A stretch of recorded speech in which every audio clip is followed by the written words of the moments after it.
नमस्कार दोस्तों, आपका अपना चैनल भीष्म अकादमी में स्वागत है। कैसे हैं आप सभी? उम्मीद है आप सभी सही होंगे और आपकी तैयारी अच्छी चल रही होगी। और दोस्तों, आज हम भाषा विज्ञान का ये दूसरा भाग लेकर आए हैं, जो कि हम पुनीत कुमार राय की पुस्तक हिंदी साहित्य को पढ़ रहे हैं और ये भाषा विज्ञान का दूसरा भाग है। और दोस्तों, यदि इससे पहले वाले वीडियो आप नहीं देखे हैं और यदि देखना चाहते हैं तो अभी आपको प्लेलिस्ट का लिंक दिखाई देगा, उसमें क्लिक करके हमारे सभी वीडियो देख सकते हैं। और दोस्तों, यदि आपको सेशन अच्छा लगे तो लाइक और शेयर ज़रूर करें और अपने दोस्तों में शेयर ज़रूर करें।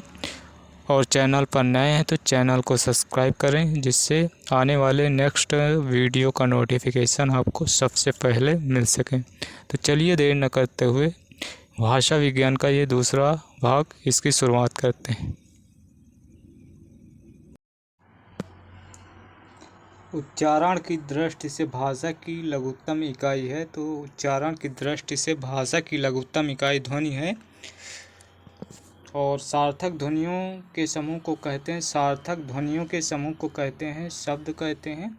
और अगला फैक्ट है जब शब्द विभक्तियों के योग से वाक्य में प्रयुक्त होता है तब उसे कहते हैं, तो तब उसे पद या रूप कहते हैं। जब विभक्तियों के योग से वाक्य में प्रयुक्त होता है तब उसे पद या रूप कहते हैं।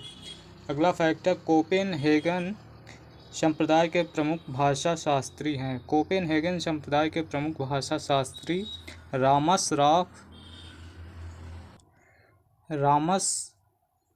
रामस रास्क और जे स्पर्सन है। और रूसी संप्रदाय के प्रमुख भाषा वैज्ञानिक हैं। तो रूसी संप्रदाय के प्रमुख भाषा वैज्ञानिक बादविन द कुर्तने, जे कुजेफस्की, ये दोनों हैं। और इसके अलावा शेरवा पुरतनाथप। और अगला फैक्ट है जेनेवा संप्रदाय के प्रमुख भाषा वैज्ञानिक है। जेनेवा संप्रदाय के प्रमुख भाषा वैज्ञानिक श्योशूर चार्ल्स वेली अल्बर्ट, ये जेनेवा संप्रदाय के प्रमुख भाषा वैज्ञानिक हैं। ब्रिटिश संप्रदाय के प्रमुख भाषा निम्नलिखित हैं। स्वीट जोस, AJ Ellis, Sir Isaac Pitman, J R Firth, M A K Halliday, ये सभी ब्रिटिश संप्रदाय के प्रमुख भाषा वैज्ञानिक हैं। और अगला फैक्ट है प्राह संप्रदाय के प्रमुख भाषा वैज्ञानिक हैं विलेम मथेस्यूस और त्रवेत्स्काई, ये सभी प्राय संप्रदाय के प्रमुख भाषा वैज्ञानिक। और अगला फैक्ट है अमेरिकी संप्रदाय के प्रमुख महत्वपूर्ण भाषा वैज्ञानिक हैं। अमेरिकी संप्रदाय के प्रमुख महत्वपूर्ण भाषा वैज्ञानिक फ्राज बोआस, ब्लूमफील्ड, कैनेथ पाइक और एडवर्ड शपीर, बेंजामिन ली वोर्फ और नोएम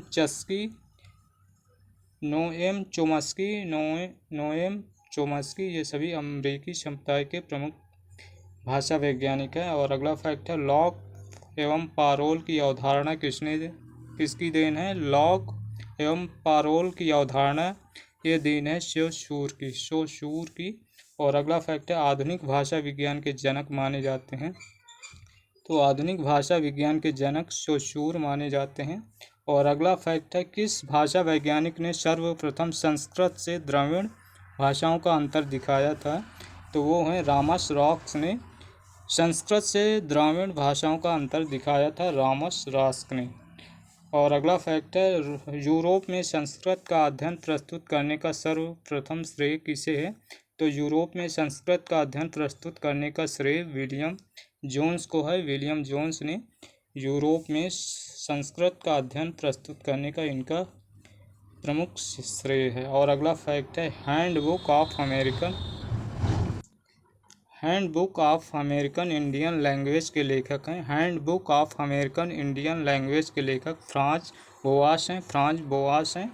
और अगला फैक्ट है टैग्मीमिक्स नामक एक नए भाषा के विश्लेषण की पद्धति का विकास किसने किया? तो ये केनेथ पाइक ने टैग्मीमिक्स नामक एक नए भाषा के विश्लेषण पद्धति का विकास किया केनेथ पाइक ने। और अगला फैक्ट है, वाक्य के संदर्भ में सार्वभौमों की बात किसने की? तो वाक्य के संदर्भ में सार्वभौमों की बात नोएम चोम्स्की ने की थी। ये भाषा वैज्ञानिक थे। और अगला फैक्ट है, हैंडबुक ऑफ फोनेटिक्स के लेखक हैं। हैंडबुक ऑफ फोनेटिक्स के लेखक हेनरी स्वीट ये हैंडबुक ऑफ फोनेटिक्स के लेखक हैं। और अगला फैक्ट है, सिस्टमिक और व्याकरण के जनक हैं। सिस्टमिक व्याकरण के जनक M.A. हैलिडे हैं। M.A. के हैलिडे हैं। और अगला फैक्ट है, रूपवादी किस संप्रदाय के भाषा शास्त्रियों को कहते हैं? रूपवादी किस संप्रदाय के भाषा शास्त्रियों को कहते हैं? तो ये रूपवादी संप्रदाय कोपेनहेगन संप्रदाय को कहते हैं। कोपेनहेगन संप्रदाय को कहते हैं। और अगला फैक्ट है, दोइच ग्रामातिक पुस्तक के लेखक हैं। दोइच ग्रामातिक पुस्तक के लेखक हैं। दोइच ग्रामातिक पुस्तक के लेखक ग्रीम हैं। और अगला फैक्ट है, यूरोप में भाषा विज्ञान के क्षेत्र में सर्वप्रथम विचार कहाँ हुआ था? तो ये सर्वप्रथम ग्रीस में हुआ था। और अगला फैक्ट है, भाषा विज्ञान की बाइबिल कहे जाने वाली पुस्तक लैंग्वेज के लेखक हैं। तो ये लैंग्वेज के लेखक हैं ब्लूमफील्ड हैं। लैंग्वेज के लेखक ब्लूमफील्ड हैं। और खंड स्वनिम है। स्वर एवं व्यंजन है खंड स्वनिम। और खंडेतर स्वनिम है। मात्रा, अनुनासिकता, बलाघात, अनुतान, संगम ये सभी खंडेतर स्वनिम हैं। भाषा की व्याकरणिक योग्यता प्राप्त न्यूनतम इकाई है। भाषा की व्याकरणिक योग्यता प्राप्त न्यूनतम इकाई पद है। और अगला फैक्ट है, भाषा की पूर्ण सार्थक इकाई है। भाषा की पूर्ण सार्थक इकाई वाक्य है। और जब भाषा की पूर्ण सार्थक इकाई वाक्य है। और अगला फैक्ट है, भाषा के अंग हैं ध्वनि, शब्द, रूप, वाक्य, अर्थ ये सभी भाषा के अंग हैं। ध्वनि, शब्द, रूप, वाक्य, अर्थ ये सभी भाषा के अंग हैं। और अगला फैक्ट है, भाषा के दो आधारभूत तत्व हैं। भाषा के दो आधारभूत तत्व ध्वनि एवं अर्थ हैं। भाषा के दो आधारभूत तत्व ध्वनि एवं अर्थ हैं। और अगला फैक्ट है, भाषा की स्वभावगत विशेषताएं देखते हैं। भाषा की स्वभावगत विशेषताएं देखते हैं। तो चलिए देखते हैं। पहली विशेषता है, भाषा सामाजिक वस्तु है। भाषा सामाजिक वस्तु है। और दूसरा है, भाषा परंपरागत वस्तु है। और तीसरी है, भाषा अर्जित वस्तु है। भाषा अर्जित वस्तु है। और चौथी है, भाषा परिवर्तनशील होती है, यानी कि बदलती रहती है। और अगला है पांचवा, भाषा की भौगोलिक एवं ऐतिहासिक सीमा होती है। भाषा की भौगोलिक एवं ऐतिहासिक सीमा होती है। छठवां, प्रत्येक भाषा की संरचना पृथक एवं स्वतंत्र होती है। प्रत्येक भाषा की संरचना पृथक एवं स्वतंत्र होती है। और सातवीं है, भाषा कठिनता से सरलता की ओर उन्मुख होती है। भाषा कठिनता से सरलता की ओर उन्मुख होती है।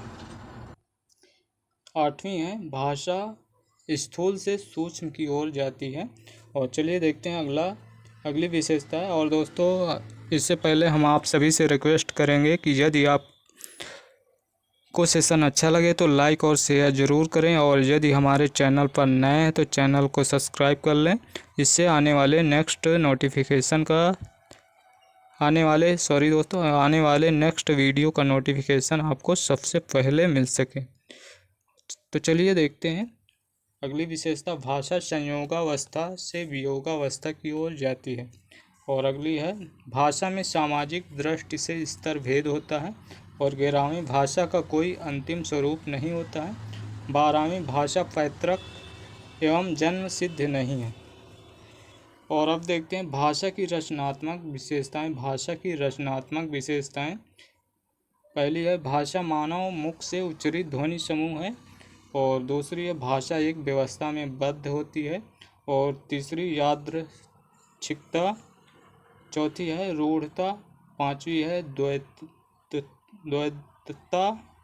छठवीं है क्रमबद्धता और सातवीं है सार्थकता, आठवीं है विशेषीकरण। ये सभी भाषा की रचनात्मक विशेषताएं हैं। और अब देखते हैं अगला फैक्ट है अपभ्रंश के परवर्ती रूप को पुरानी हिंदी सर्वप्रथम किसने कहा। तो पुरानी हिंदी सर्वप्रथम किसने कहा, ये बहुत ही इम्पोर्टेंट प्रश्न है, अक्सर सभी परीक्षाओं में पूछा जाता है। तो पुरानी हिंदी सर्वप्रथम किसने कहा, तो चंद्रधर शर्मा गुलेरी ने कहा है। और अगला फैक्ट है आदिकाल की असंदिग्ध सामग्री जो कुछ प्राप्त है उसकी भाषा अपभ्रंश अर्थात प्राक्तभाष हिंदी है। कथन किसका है, तो ये कथन आचार्य रामचंद्र शुक्ल का है। और अगला फैक्ट है अपभ्रंश को प्राक्तभाष हिंदी किसने कहा, अपभ्रंश को प्राक्तभाष हिंदी आचार्य रामचंद्र शुक्ल ने कहा। अपभ्रंश साहित्य का आरंभ कब से माना जाता है, अपभ्रंश साहित्य का आरंभ 8वीं शताब्दी से माना जाता है। और अपभ्रंश के प्रथम कवि स्वयंभू हैं, अपभ्रंश के प्रथम कवि स्वयंभू है और राम कुमार वर्मा ने इनको हिंदी का प्रथम कवि माना है। और अगला फैक्ट है परिनिष्ठित अपभ्रंश में देशी बोलियों के मिश्रण से भाषा एवं साहित्य के जिस रूप का विकास हुआ उसे कहा जाता है, तो उसे अवहट्ट कहा जाता है। और अपभ्रंश का सर्वप्रथम प्रयोग कहाँ मिलता है, तो अपभ्रंश का सर्वप्रथम प्रयोग पतंजलि की रचना है महाभाष्य में मिलता है, अपभ्रंश का प्रथम प्रयोग। और अगला फैक्ट है प्रसिद्ध अपभ्रंश साहित्यकार हेमचंद का समय है, हेमचंद का समय 12वीं सदी है। और अगला फैक्ट है अपभ्रंश को ड़ा भाषा किसने कहा, तो अपभ्रंश को ड़ा भाषा किशोरीदास वाजपेयी ने कहा, किशोरीदास वाजपेयी ने कहा। अगला फैक्ट है साहित्यिक अवधि में प्राप्त प्रथम ग्रंथ है, तो साहित्यिक अवधि में प्राप्त प्रथम ग्रंथ है मुल्ला दाऊद कृत चंदायन। ये 1379 इसमें 1370 दिया हुआ, कहीं कहीं 1379 भी मिलता है। तो अवधि में प्रथम ग्रंथ है मुल्ला दाऊद कृत चंदायन। और अगला फैक्ट है मिस्र बंधुओं के अनुसार ब्रजभाषा का हिंदी कविता में सर्वप्रथम प्रयोग किसने किया, तो ये सारंगधर, इनका समय है 1350 संवत सारंगधर। और अगला फैक्ट है किस युग को ब्रजभाषा का स्वर्णकाल कहा जाता है, तो रीतकाल को, उत्तर मध्यकाल जो कि रीतकाल को स्वर्ण काल कहा जाता है, ब्रजभाषा का स्वर्णकाल कहा जाता है। और अगला फैक्ट है भूगोल हस्तामलक वामा मनोरंजन विद्यांकुर आलसियों का कोड़ा आदि किसकी रचनाएं हैं, तो ये राजा शिवप्रसाद सितारे हिंद की रचनाएं हैं। भूगोल हस्तामलक वामा मनोरंजन विद्यांकुर आलसियों का कोड़ा, ये सभी गद्य रचनाएं राजा शिवप्रसाद सितारे हिंद की हैं। और अगला फैक्ट है ढूंढाड़ी किस बोली का दूसरा नाम है, तो ढूंढाड़ी ये जयपुरी पूर्वी राजस्थानी जो कि जयपुरी है, इसको ढूंढाड़ी, इसका दूसरा नाम है ढूंढाड़ी।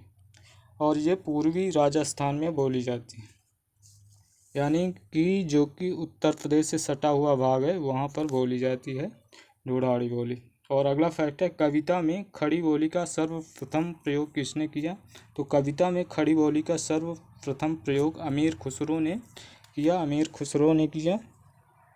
और अगला फैक्ट है हिंदी शब्द का सर्वप्रथम भाषा के अर्थ में प्रयोग किसने किया, तो अलबरूनी जो 19वीं सदी में अपनी अल हिंद पुस्तक में किया। और अगला फैक्ट है हिंदी नई चाल में ढली 1873 ईस्वी कालचक्र नामक डायरी किसकी रचना है, तो ये भारतेंदु हरिश्चंद्र की है। हिंदी नई चाल में ढली 1873 कालचक्र नामक डायरी, ये भारतेंदु हरिश्चंद्र की। अगला फैक्ट है ठेठ हिंदी का ठाठ किसकी रचना है, ठेठ हिंदी का ठाठ ये अयोध्या सिंह उपाध्याय हरिऔध का है। और प्रिय प्रवास भी इन्हीं की रचना है। प्रिय प्रवास जो कि खड़ी बोली का प्रथम महाकाव्य माना जाता है। प्रिय प्रवास ये भी अयोध्या सिंह उपाध्याय हरिऔध का है। और अगला फैक्ट है, हिंदी के प्रचार प्रसार के लिए काशी में नागरिक प्रचारणी सभा की स्थापना कब की गई? तो ये 1893 ईस्वी में नागरिक प्रचारणी सभा की स्थापना की गई। और अगला फैक्ट है, नागरिक प्रचारणी पत्रिका का प्रकाशन कब आरंभ हुआ और इसके संपादक थे? तो इसका आरंभ 1896 में हुआ और इसके संपादक वेणी प्रसाद थे। वेणी प्रसाद। और अगला फैक्ट है, हिंदी शब्द किस भाषा का है? तो हिंदी शब्द किस भाषा का है? तो ये हिंदी शब्द मूलतः ईरानी सिंधी का ईरानी रूपांतर है, जिसका मूल अर्थ है भारत का, भारतवासी, भारत के पदार्थ आदि हैं। और अगला फैक्ट है, संस्कृत खारी कूप जल भाषा बहता नीर। संस्कृत खारी कूप जल भाषा बहता नीर किसकी पंक्ति है? तो ये कबीरदास की है। और अगला फैक्ट है, किन विद्वानों ने भाषा वैज्ञानिक की दृष्टि से केवल पश्चिमी हिंदी की बोलियों को ही हिंदी की बोलियां एवं विभाषा माना है? तो जॉर्ज गियर्सन, डॉक्टर श्याम सुंदर दास, डॉक्टर सुनीत कुमार चटर्जी। अगला फैक्ट है, हिंदी का प्रथम व्याकरण ग्रंथ है। हिंदी का प्रथम व्याकरण है जॉन जोशुआ कैटलेर कृत हिंदुस्तानी ग्रामर है। ये हिंदी का प्रथम व्याकरण ग्रंथ है जिसके लेखक जॉन जोशुआ कैटलेर कृत हैं हिंदी ग्रामर। ये 1698 ईस्वी का है।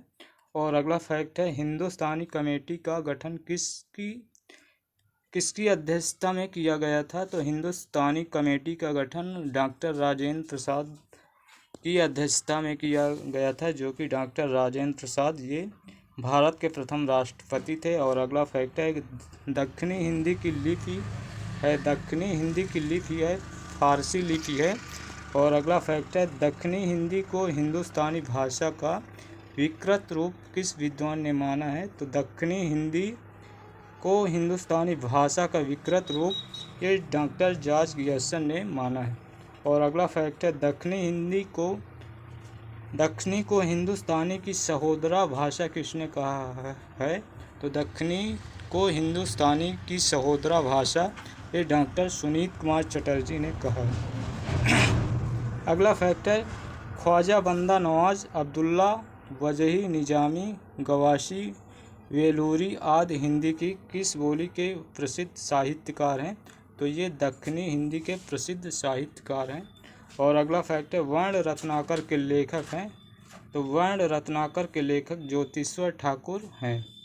और अगला फैक्ट है, अवहट्ट भाषा से आशय परवर्ती अपभ्रंश यानी कि बाद का अपभ्रंश है। अवहट्ट भाषा से अभिप्राय परवर्ती अपभ्रंश से है। और अगला फैक्ट है, उपनागर, आभीर और ग्राम्य किस भाषा के भेद हैं? तो ये सभी अपभ्रंश भाषा के भेद हैं। और अगला फैक्ट है, हिंदी किस भाषा परिवार की भाषा है? तो हिंदी भारोपी भाषा परिवार की भाषा है। और अगला फैक्ट है, रेखता से क्या आशय है? रेखता से आशय है गिरी पड़ी या मिली जुली भाषा। और रेखता से तात्पर्य उस मिश्रित हिंदी भाषा से है जिसमें अरबी, फारसी और हिंदी के शब्दों का मिला जुला प्रयोग मिलता है।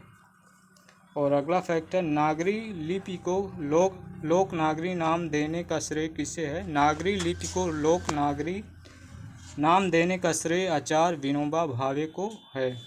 और अगला फैक्ट है, नंदी नागरी क्या है? नंदी नागरी ये नागरी लिपि की एक विशेष शैली है जिसका प्रयोग भारत के दक्षिणी प्रांतों में मुख्यतः संस्कृत लिखने के लिए प्रायः 8वीं से 9वीं शताब्दी से ही होता आया है। और अगला फैक्ट है, देवनागरी लिपि का मूल स्रोत है। देवनागरी लिपि का मूल स्रोत है ब्राह्मी लिपि है। ब्राह्मी लिपि गुप्त काल में उत्तर भारत में ब्राह्मी लिपि से गुप्त लिपि का विकास हुआ। इस गुप्त लिपि से 6ठी सदी में सिद्ध मातृका लिपि निकली है और कालांतर यानी कि उसके बाद इसी के कुटिल या वक्र अक्षरों के कारण इसे कुटिल लिपि या वक्राक्षर कहते हैं। इसी से देवनागरी लिपि का विकास हुआ। और अगला फैक्ट है, देवनागरी लिपि का विकास क्रम है।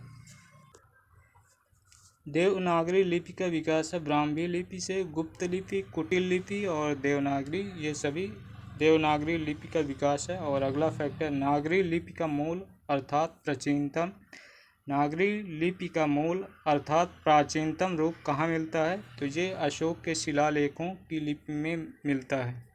और अगला फैक्ट है, देवनागरी लिपि का उल्लेख सर्वप्रथम कहाँ मिलता है? तो ये गुजरात के राजा जयभट्ट, जो कि जयभट्ट का समय 7वीं से 8वीं शती माना जाता है, जयभट्ट के एक शिलालेख में मिलता है। और अगला फैक्ट है, नागरी लिपि का उद्भव कब हुआ? नागरी लिपि का उद्भव 8वीं से 9वीं शताब्दी के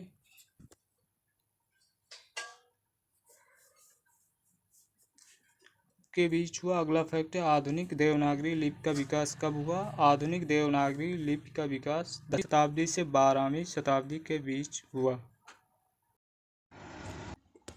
दोस्तों आज का सेशन यहीं पर समाप्त करेंगे। और दोस्तों यदि सेशन अच्छा लगा हो तो लाइक और शेयर ज़रूर करें।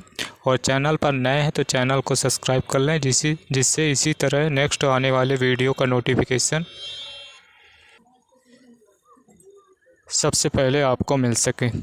और यदि हमारे सभी वीडियो देखना चाहते हैं तो अभी आपको प्लेलिस्ट का लिंक दिखाई देगा, उसमें क्लिक करके हमारे सभी वीडियो देख सकते हैं। तो चलिए फिर मिलते हैं नेक्स्ट सेशन में, तब तक के लिए बाय, धन्यवाद, जय हिंद, जय भारत, वंदे मातरम।